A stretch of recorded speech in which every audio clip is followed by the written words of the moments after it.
శం శనైశ్చరాయ నమః. ధనస్సు రాశి.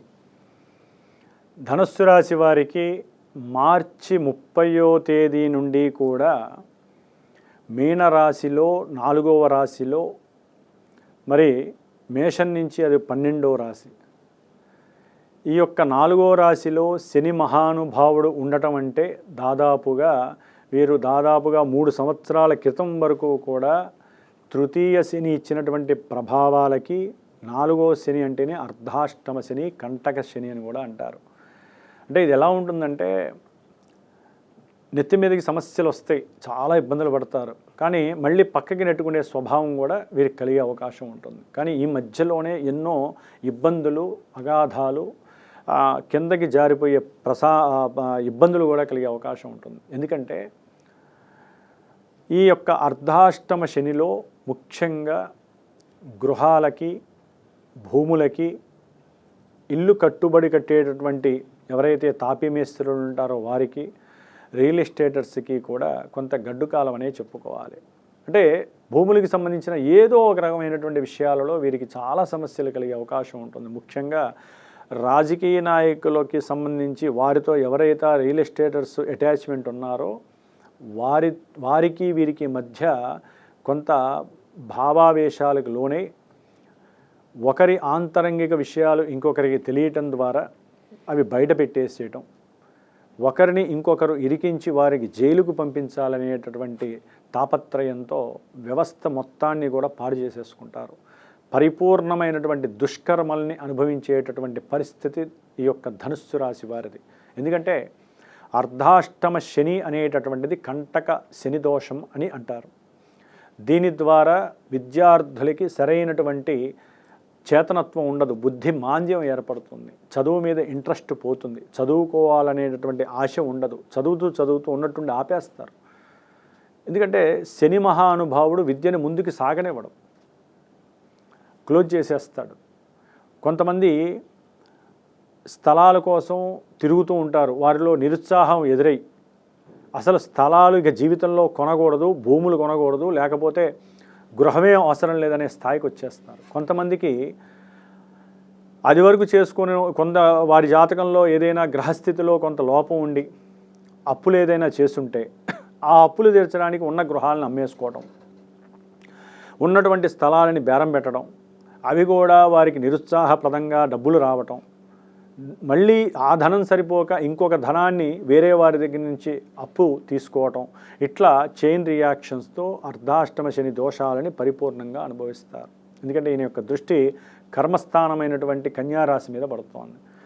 దాని ద్వారా అప్పులకి ఎక్కువ అవకాశాలు ఉన్నాయి, తీరకపోగా మానసిక అప్రశాంతతకి గురి అవకాశం ఉంటుంది. అయితే ఈ యొక్క శని దృష్టి చక్కగా ధనస్థానమైనటువంటి వృషభ రాశి మీద పడటం, మేషం నుంచి, అట్లాగే 6వ స్థానం మీద పడటం ద్వారా కొంత వీరి యొక్క స్వయం కృషితో కావచ్చు, 1కి 10 సార్లు తిరగటం వలన కావచ్చు, కాస్త వృత్తిలో వీరి యొక్క నైపుణ్యం తెలుసుకొని జాలిపడి కానీ, లేకపోతే వాళ్ళని అసహించుకొని కానీ ఏదో ఒక ఉద్యోగాన్ని ఇచ్చే అవకాశం ఉంటుంది.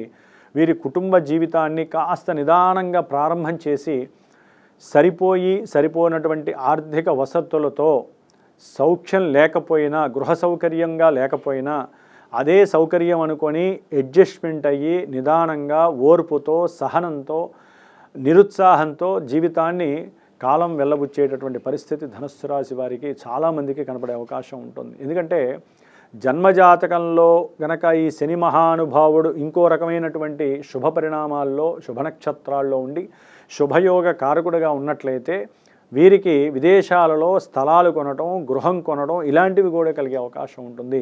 విద్యార్థులకి ప్రపంచవ్యాప్తంగా కీర్తి ప్రతిష్టలు కలిగే అవకాశం ఉంటుంది.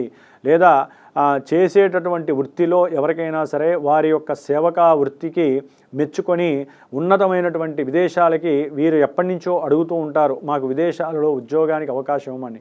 సకల సౌకర్యాలతో ఉద్యోగాలకి పంపించటం విదేశాలకి, ఇలాంటివి జన్మజాతకాన్ని ఆచరిస్తూ జన్మజాతకంలో ఉన్నటువంటి సౌఖ్యానుకూలంగా ఇప్పుడు వారికి కలిగే అవకాశం ఉంటుంది.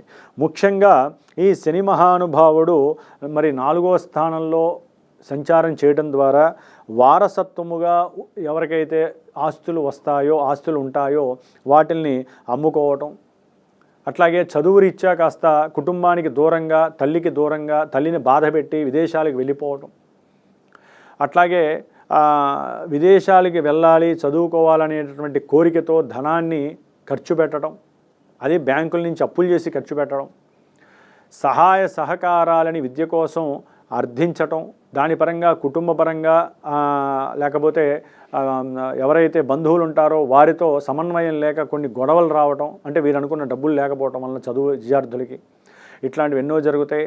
అట్లాగే ఆరోగ్యకరమైనటువంటి విషయాలలో కాస్త రోగ నిరోధక శక్తి తగ్గి కాస్త హాస్పిటల్స్కి అప్పుడప్పుడు తిరిగి రావాల్సి ఉంటుంది. ఒక్కోసారి ఇంటికే హాస్పిటల్ని పిలుచుకొచ్చే పరిస్థితి కూడా ఉంటుంది ఈ యొక్క ధనుస్సు రాశి వారికి. అట్లాగే వీరి ఆరోగ్యం యందు శ్రద్ధ చాలా జాగ్రత్తగా వహించాలి. లేకపోతే కొంత వీరు సంపాదించుకున్నటువంటి ధనమంతా కూడా అనారోగ్యాల కారణంగా హాస్పిటల్స్కి ఖర్చు పెట్టే పరిస్థితి ఈ యొక్క ధనుస్సు రాశి వారికి కలుగుతోంది. కుటుంబ సభ్యులతో గొడవలు వచ్చే అవకాశం ఉంటుంది. ముఖ్యంగా 4వ స్థానం అనేటటువంటిది ఛాతీని, వక్షస్థలాన్ని, అట్లాగే గుండెని సూచిస్తుంది. కాబట్టి స్త్రీలు వారు జాగ్రత్తలు వహించండి. పురుషులైనా స్త్రీలైనా సరే హార్ట్కి సంబంధించినటువంటి రక్తనాళాలకి సంబంధించినటువంటి కొన్ని ఇబ్బందులు కలిగే అవకాశం ఉంటుంది. కొన్ని అనారోగ్య సూచనలు వీరిని మానసికంగా చాలా స్ట్రగుల్ చేసే అవకాశం ఉంటుంది. కాబట్టి జాగ్రత్తగా ఉంటూ ఆరోగ్యాన్ని కాపాడుకుంటూ అనారోగ్యం మాకేదీ లేదు అనుకుంటూ ముందుకు వెళ్ళడం ద్వారా ధనుస్సు రాశి వారికి పునఃసంకల్ప శక్తి ద్వారా రేపు జూలై 13 నుంచి కూడా నవంబర్ వరకు కూడా కొన్ని కార్యక్రమాల యందు ముందుకు వెళ్ళటం అవకాశం ఉంటుంది. ఏదైతే ఇందాక నేను చెప్పానో, అంటే ఇది అమ్ముకునే పరిస్థితి వస్తుంది, గృహాలు స్థలాలు అనుకుంటామో అవన్నీ కూడా మళ్ళీ ప్రతికూలంగా మారతాయి. అంటే అలాంటి పరిస్థితులు లేకుండా అనుకూలమైన పరిస్థితులు ఎదురే అవకాశాలు ఉంటాయి. ఉద్యోగం లేని వారికి ఉద్యోగం వచ్చి, అంటే ఏదో ఒక ఇంటర్వ్యూ ద్వారా ఉద్యోగం వచ్చే అవకాశాలు కొంత మాత్రం కనిపించే అవకాశం ధనుస్సు రాశి వారికి కనిపిస్తుంది. ఏదైనప్పటికీ కూడా జూలై 13 నుంచి నవంబర్ 23 వరకు వక్రీగమన శనిగ్రహం వలన కొంత పరిస్థితుల్లో ఫ్లక్చువేషన్స్ కలిగి ఆర్థిక అసమానతలు తొలగిపోవటం, అట్లాగే అనుకున్న విషయాలందు కొంత ముందుకు నడిచేటటువంటి పరిస్థితి, భాగ్యం కలగటం, రాజకీయ నాయకులకి కొంత అనుకూలమైనటువంటి పరిస్థితులు కలగటం కూడా ధనుస్సు రాశి వారికి కలుగుతూ ఉంటుంది. కాకపోతే కొంత అత్యధికమైనటువంటి ఖర్చు వీరిని ప్రాణం తీసినటువంటి కంటకంగా మారుతుంది, అదే సంకటంగా మారుతుంది. చాలా మానసికమైనటువంటి బాధలు పడటానికి ధనుస్సు రాశి వారికి చాలా ఇబ్బందిగా ఉంటుంది. ఏదేమైనప్పటికీ వీరు శనిగ్రహానికి సంబంధించినటువంటి దోషం పోగొట్టుకోవడానికి, ముఖ్యంగా అప్పుల బాధలు తీరడానికి కానీ, శత్రువులు నివృత్తి జరగడానికి కానీ శనిగ్రహ ధ్యానాన్ని ఎక్కువగా ఆరాధిస్తూ ఉండండి. శనిగ్రహ స్తోత్రాన్ని, అంటే నీలాంజన సమాభాసం అనేటటువంటి స్తోత్రాన్ని రోజుకి 19 సార్లు చదవండి. ప్రతి శనివారము రావి చెట్టుకి వెళ్ళి నల్ల దారం చుట్టుకుంటూ ఆ మంత్రాన్ని, అంటే పిప్పలాద స్తోత్రాన్ని చదువుకోండి. లేకపోతే అశ్వత్థ వృక్ష స్తోత్రాన్ని చదవండి. చాలా మంచి జరుగుతుంది, లాభం కలుగుతుంది. కాబట్టి ఈ విధంగా శనిగ్రహానికి సంబంధించినటువంటి దానాలు, మృత్యుంజయ హోమాలో, లేకపోతే శనిగ్రహానికి సంబంధించినటువంటి జపాలో చేసుకుంటూ చక్కగా ఆనందకరమైనటువంటి గృహ సౌకర్యవంతమైనటువంటి ఆనందాన్ని అనుభవించడానికి దారులు వెతకాలే తప్ప మానసికంగా బాధపడితే వీరికి శని మహానుభావుడు ఇంకా ఇబ్బందుల్ని రుచి చూపెట్టే అవకాశం ఉంటుంది. ఓం శం శనేశ్వరాయ నమః.